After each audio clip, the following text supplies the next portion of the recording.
Reset that. Yeah, breaks brick right on again. Dude, I've had break brick on me. It ain't cool. All of a sudden, out of nowhere, Kia, boom. They don't even know it. Like, whoa, how'd you learn to hit people like that? Top level guys, you know what I mean? So, you know, those guys Because striking he with knew each who other. he was up against. He kind of had an idea, right? Yeah. You know, Yeah. so that was interesting the first time they fought, because that was somebody that, you know, actually had business, you know, striking.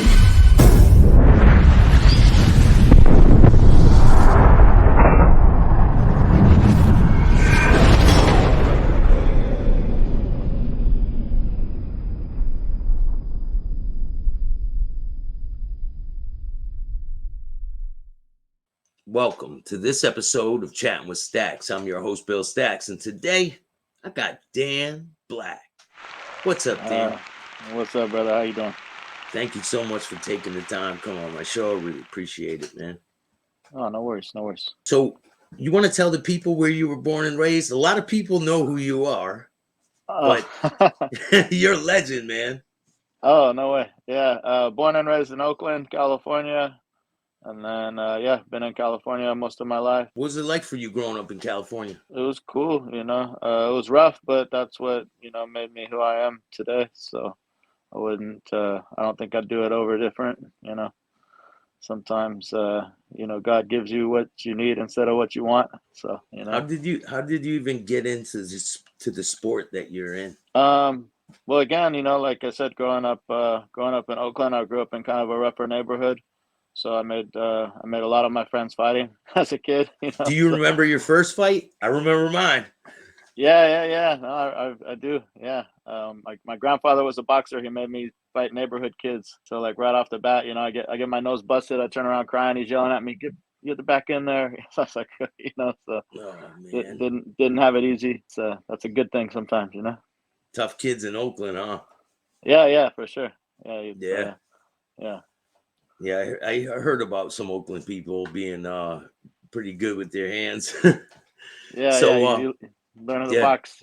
You're gonna learn to box one way or the other. So definitely, man. When did you take it professional, as they would say? you know, because like I said, I kind of grew up fighting and grew up around boxing. You know, did kickboxing, stuff like that. I started with Cesar Gracie in like '98 or '97, something like that. And then it was kind of when the sport started taking off. And then you know, I was doing amateur stuff, and you know, I had a bunch of stuff kind of fall out, and then I wasn't very impressed with the average level of training and coaching, and so I didn't really want to be a coach when I started coaching, but you know, like it just kind of happened. You know, next thing I know, I got a bunch of people under me that are doing big things, and so I was like, okay, like you know, I think I was like 35 or something when I was like, all right, I'm gonna focus exclusively on coaching and management, just to make sure the guys don't have to go through all the stuff I went through when I was coming up, you know.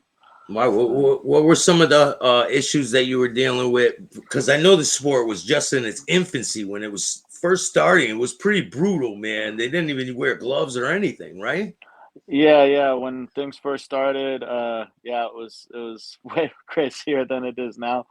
You know, so no, I just saw, like, you know, because you'd have, you know, a lot of people that are trying to just do one thing specific, right? Like, so you have jujitsu guys, they just do jujitsu, they don't do Muay Thai, right? You have Muay Thai guys, they don't do the jujitsu. Whereas, you know, I grew up boxing. I think I started Muay Thai when I was like 12 or something, you know, and then I started jujitsu at like 19. I wrestled a little bit in high school, you know, so I felt like I was a lot more well rounded as a coach, and I still think that, you know, like a lot of people now, you have a bunch of coaches in each aspect of the sport, but then a Yeah. lot of them, they don't talk to each other, and you know, the wrestling coach is telling you to stand like this, the boxing coach is telling you to do this, and so it ends up getting, I think, a little confusing. So you have a lot of guys. It's that old saying, too many chefs mess up the soup or whatever, you Yeah, know. So yeah. yeah, I think I'm unique is in the area around here, like there's like most of the guys that are good Muay Thai coaches or good striking coaches, I tap them out easy in jiu-jitsu, and then the guys that are good jiu-jitsu coaches that compete with me jiu-jitsu, they win last round striking with me.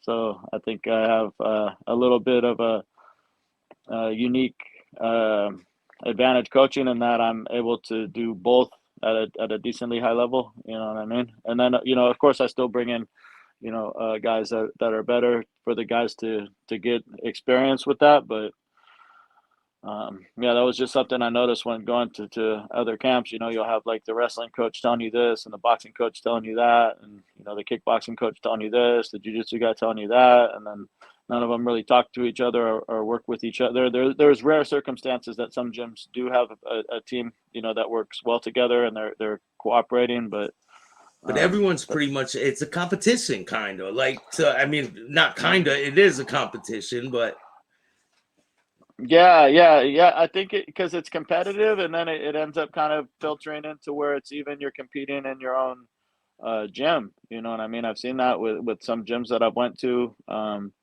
Where, like I said, that it's good that you focus on your specialty, but then I think if you're gonna have a team of coaches, they all need to communicate. You know what I mean? And because ultimately the fighters are all gonna have different styles. They're gonna have different things that they do well. You know what I mean? Like there's not just a blank recipe that works for everybody. Every martial arts and it's unique. No matter even if you break it down to specific arts. You know what I mean? If we go boxing, you might be an in fighter, I might be a counter puncher. You know what I mean? And so I think like some boxing coaches will even do that. They were an in fighter, so they're trying to teach everybody to be an in fighter when your fighter might do better as a counter puncher. He might be better boxer puncher, sticking and moving. You know what I mean? So um, I think that that's something that I saw just coming up, that I was like, okay, I don't ever try to give like a blank recipe for each one of my fighters. I try to I show them techniques, and then they're going to gravitate towards certain techniques, and then I try to strengthen those techniques, and then I expose them to other techniques. Maybe they won't use them, but I want them to at least know them, so that if someone tries to use them on them, they know how to counter that, or at least it's not the first time seeing it in the fight. what was the like strong suit of the sport when you first got involved? Was it just wrestling? Because I remember when they were putting karate guys against wrestlers, and they were just tapping them out really fast. Boxers, Yeah, they were just mopping through them. So when they introduced yeah. wrestling, right, it kind of changed things. It was, I mean, if you go back to like UFC 1 through 5, I always tell people that was kind of like a Gracie Jiu Jitsu marketing ploy. Horian Gracie was part owner for like the first 5 UFCs, Yeah, so they put Hoist in there against, and Gracie's had been doing, the Vale Tudo stuff since, a long time ago. Like I think they were doing it in the 60s, down in Brazil.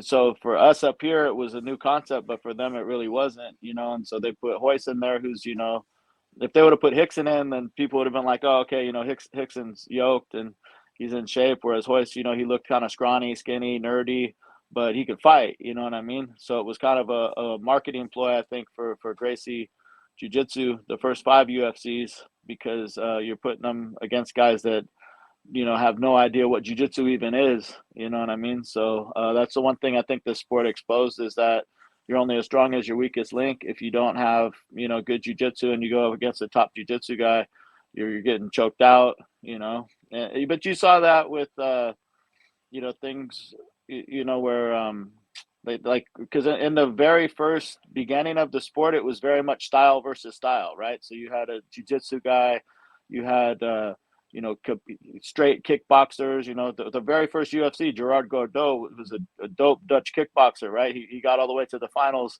knocked the guy's tooth out, all that stuff.